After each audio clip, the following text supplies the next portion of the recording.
Good morning. I am back with another video today, another short video. So I'm making German goulash with a twist. This is my mother-in-law's recipe that she made, still to date has made for, I guess, over 50 years. And I'm a little over 30 years in making the same recipe, just kind of changed out the ingredients a little bit according to our taste buds. So I like to use, you can use any kind of beef that you want. I like to use sirloin because it tends to get more tender and it cooks a lot quicker. So I buy the big roast, the grass-fed roast in Whole Foods, and then I just kind of chop it up into stew meat, and then I freeze it in 1 pound increments. So that is 2 pounds because I like to double this recipe to freeze it. Just the sauce, so then you just boil some noodles and you've got a meal with, a side salad. And so you do see it dripping. So I do wash my meat. A lot of people have over the years thought that to be very strange, but I don't know if you've realized when you buy any kind of meat, it has gristle, feathers, bones. It has all kinds of little particles on it. And my father-in-law, over the years, I had seen him do this when I was in my younger years, and I always thought, oh, that's strange. He's washing the meat, rinsing it off. But it actually makes sense because, again, there are different particles and bones and just different things on the meat and blood that you want to just go ahead and rinse off. So I do have that washed. That's 2 pounds. And then I buy my onions by the bags at Costco or Sam's Club, whichever I'm at, like 10-pound bags. And so I like to freeze them according to what I'm going to be using them to. So this is a whole large onion, and it's in I've heard me say on my other videos, it's Villian Pack vacuum seal, works great. Actually I need to open that up to let it out a little bit because it is going to have a little water. So you should, with the frozen stuff, if you didn't let it defrost and rinse, you probably should rinse it to get the excess water out, but I'm just gonna go with this today. So we've got that, and then same with my garlic. You're gonna put garlic in it. It's like 4 cloves. I'm gonna put probably a lot more in, but I like to buy also the bag I think it's a 3-pound bag of garlic, and then I put it in the ice cube trays and freeze it, and I haven't taken it out yet and just dropped it in a bag, but you can do that as well. So I'm gonna use 4 of those, which I believe is a tablespoon, I think, because I love garlic. You're gonna need some Worcestershire sauce, and it can be any brand you want. It doesn't have to be this brand, just Worcestershire sauce. You're gonna need some paprika, and this is Hungarian paprika. I just took it out of the cans and put it in a big glass jar. I've tried to move everything towards glass, out of plastic. That actually was in a tin though. And then you're gonna use some brown sugar.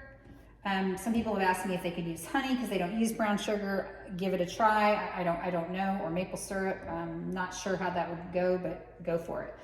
And then, no, I don't make my own ketchup. So my girls like to laugh at me that if there's something in the refrigerator without a label, you never know what you're getting. True story. So when I make German goulash, I like to use any kind of brand of American ketchup. Like I don't even have any in here, the Heinz. Any brand, doesn't matter what brand it is. And then I like to use half of the German ketchup that you can get online, you can get in Publix, you can get in Whole Foods.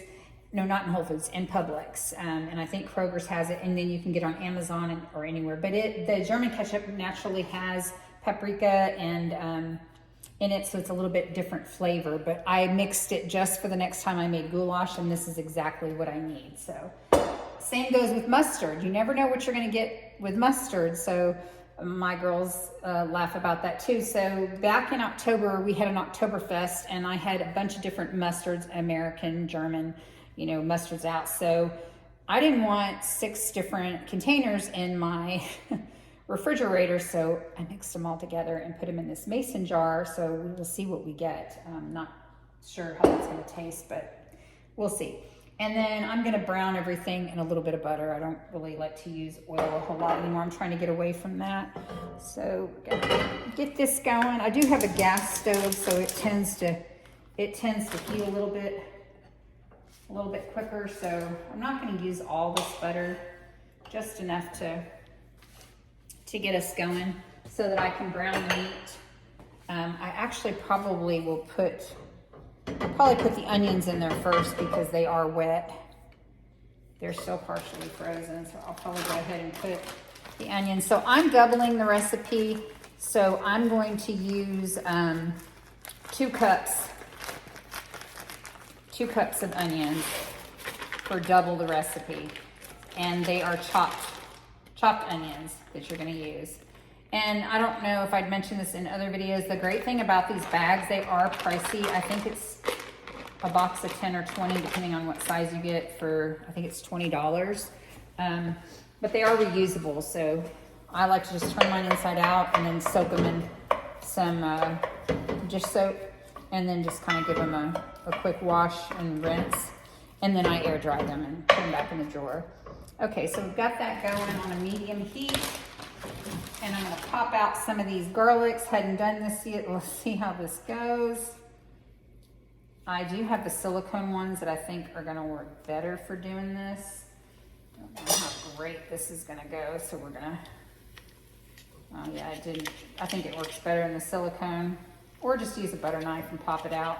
Now you do need to cover this up because your entire freezer will smell like garlic. I love garlic, so I'm actually right now fermenting some garlic and honey I had seen on Chelsea's Little Mountain Ranch YouTube channel, and mine's not doing too good. So I have like a half a gallon almost of honey and maybe 2 cups of garlic, and of course the garlics naturally keep going to the top. I guess I need to put some of my weights down in it, my fermenting weights, to help keep them under.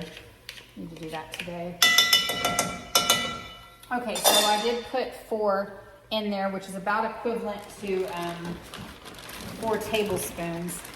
And it says 2, so I did double, so I did 4. Go ahead and put this back in the freezer behind me. And then you're really just gonna kind of get these are also frozen. So you're gonna get these kind of browned. And so what I did with the garlic when I got it, I think it was Sam's Club. I normally go to Costco now, but I think it's Sam's Club. What I normally do is I just put it in my food processor or chopper and then chop it all up. I left some whole in the fridge when I was gone, and they actually kind of molded a little bit, so you probably want to freeze them whole if you're going to do that, not in the fridge for too long. I think it's the moisture in them, and they just molded, even though I had them in a glass dish. So, all right, we've got that going. We'll let that cook a little. I'm going to get a spatula because I'm going to have to mix up these other ingredients. This goes pretty quickly. You literally just add in the ingredients. It's better if you let it simmer all day on low.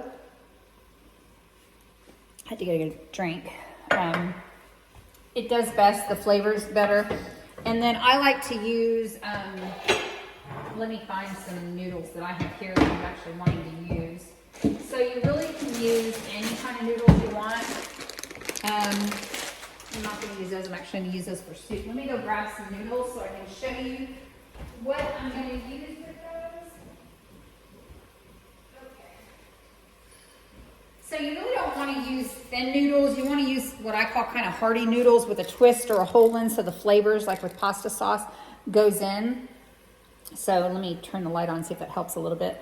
I'm going to use these. I had gotten these a few years ago and probably need to use them. Haven't used them. But I wouldn't recommend using, I was going to show you these. I'm actually going to use these to go in soup. Today I'm also going to be making a soup. They're a little too thin, and I think it would just not be very good. So any like penne or macaroni noodles. I just like the bigger ones that are heartier. Have the twirls so the sauce will, in every bite you'll get some sauce. Okay, this is cooking up really good. I'm going to grab some hot pads so I can show you what you're wanting to do. I'm excited. I found these. I've been trying to get out of the theme other than Easter and Christmas for decor, but I saw these in the Dollar Tree and just had to get them. I love gnomes. So this is the consistency you're going for. It's kind of the glassy. I'm going to let some of that water cook out, or where it was frozen. And then I'm going to add the meat. So again, I'm doubling this. So I've got 2 cups of onions. I've got 4 tablespoons of garlic that I minced, and then I've got 2 pounds of bite-size sirloin that I did into bite-sized pieces, washed it, froze it, and then after I took it out of the freezer, I gave it another quick wash, or another quick rinse, I'm sorry. So I'm pretty good about cleaning as I go, so I usually don't have too much of a mess when I do this. Okay, so we've got that. Get you a little closer. And now what I'm gonna do, normally I do this in a bowl and I mix it and then I pour it in, but I'm just gonna do it, I'm gonna do it in the pot and just kind of go with that. So it's, I'm gonna put 1.5 cups of ketchup in there. And again, double the recipe. Well, maybe I'll warm it and it will come out a little bit easier because I think it's kind of stuck in there. Otherwise, I'll use a chopstick to get it out. I've never warmed ketchup before, so we will see what happens. Let me grab a chopstick real quick then in case I need one to get the ketchup out, and then I'll put a little water in. So sometimes instead of using the 1.5 cup of water, which I'm using 3 because I'm doubling it, I will do like half the amount of water and the other half of beef broth or beef stock. Just kind of gives it a little heartier taste. I'm not going to do that anymore because I've stopped buying the canned or litered beef broth or beef stock because of just all the extra ingredients that are added into it. So until I start making my own, I'm just going to go back to the original recipe of the water. Okay, let me take that out as not to explode the ketchup.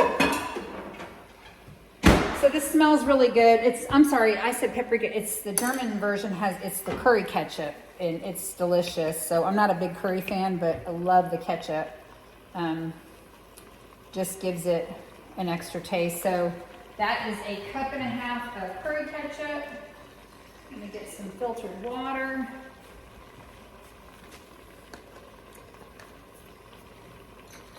And I'm probably going to save this jar because it's kind of a nice size to pre-mix stuff like I did for this. So I've got that going in there. I'm going to turn my heat down a little bit because you really don't want to boil this. Everything about this is cooked slow so that the flavors go into the meat, and the meat isn't tough. It's tender when you eat it. So that's really important. You want it to be tender. Okay, so got 1.5 cups of ketchup, 4 tablespoons of brown sugar. I've had many people ask me over the years if they can use honey. Go for it. Try what you usually use in replacement of sugar and see how it turns out and let me know. I have no idea. So 1, 2, 3, 4. Again, this is double the recipe. So it's funny when I watch some of these other channels, I watch these ladies that have been making these same things for years and years, and they will say, 2 tablespoons, 4 tablespoons, or whatever, or 1/4 a cup, and I'm watching how much they put in, and I'm like, ooh, that's a lot. So I'm trying to be accurate. So that was 4 tablespoons of brown sugar. And every time I add an ingredient in, when I do it like this, I stir it before I put the new one in. Normally I do it in a big glass like this that I have the water in. And I mix all these ingredients that I'm putting in now. And then I add water to it and then I pour all that in, but it really doesn't matter. Okay. You do put 2 teaspoons of salt in, so I would put 4 in. I'm omitting salt. I've never put salt in because ketchup, Worcestershire, everything has salt in it, and that's just too salty. So we're gonna do 4 tablespoons of Worcestershire sauce, any brand, doesn't matter. This is a very important ingredient though. If you omit things and leave them out, I really don't know what it would taste like.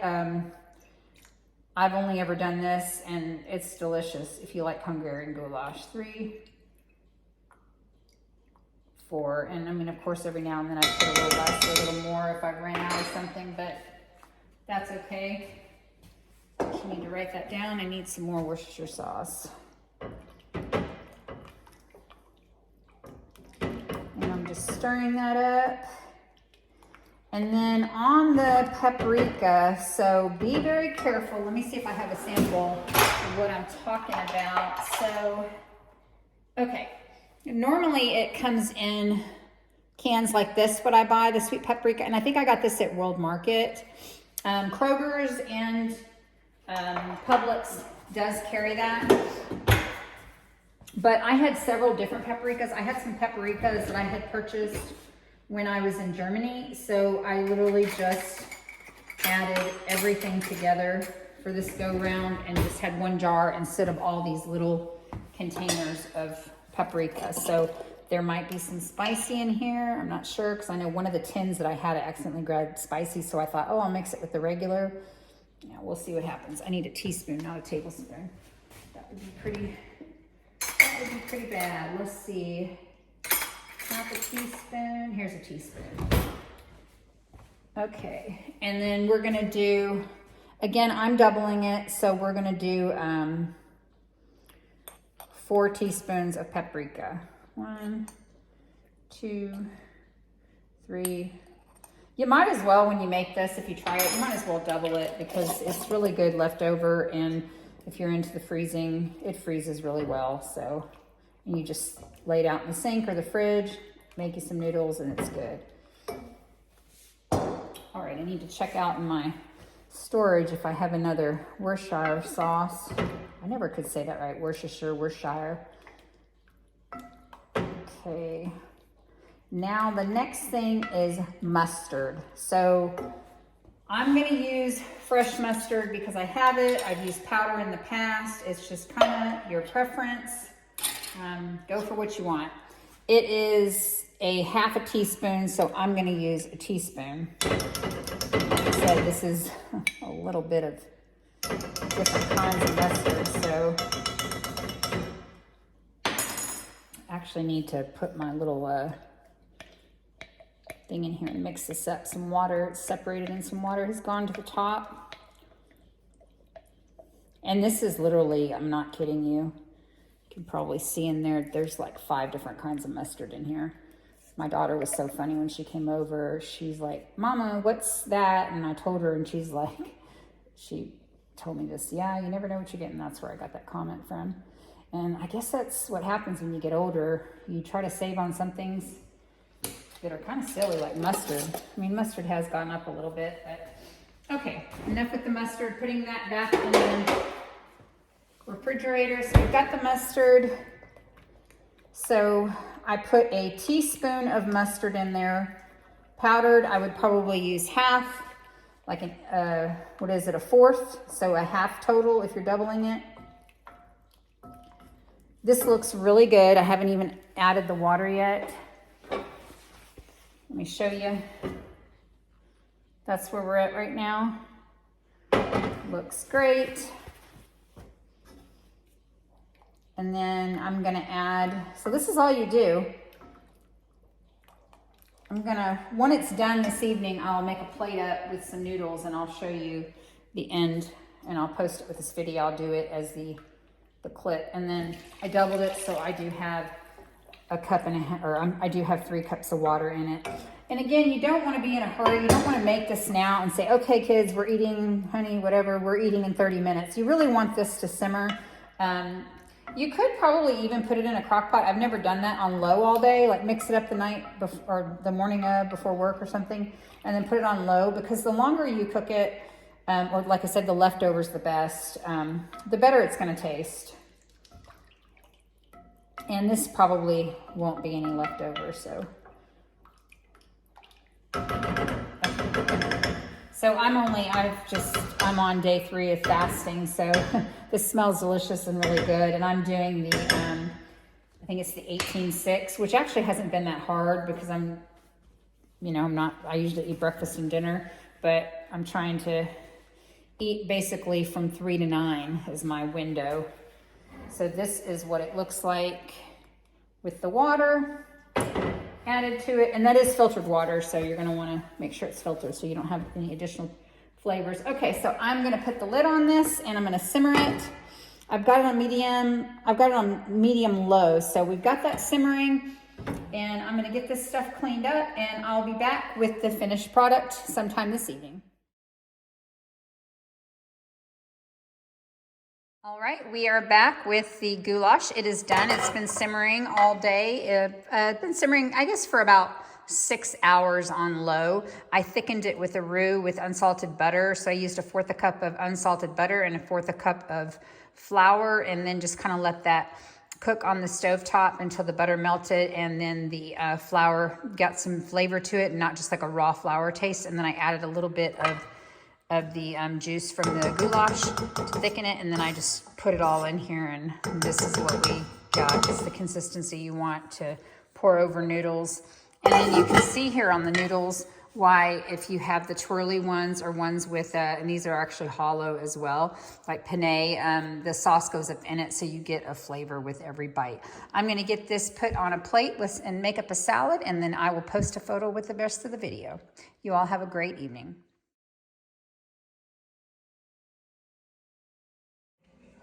Thank you so much for stopping by our farmhouse.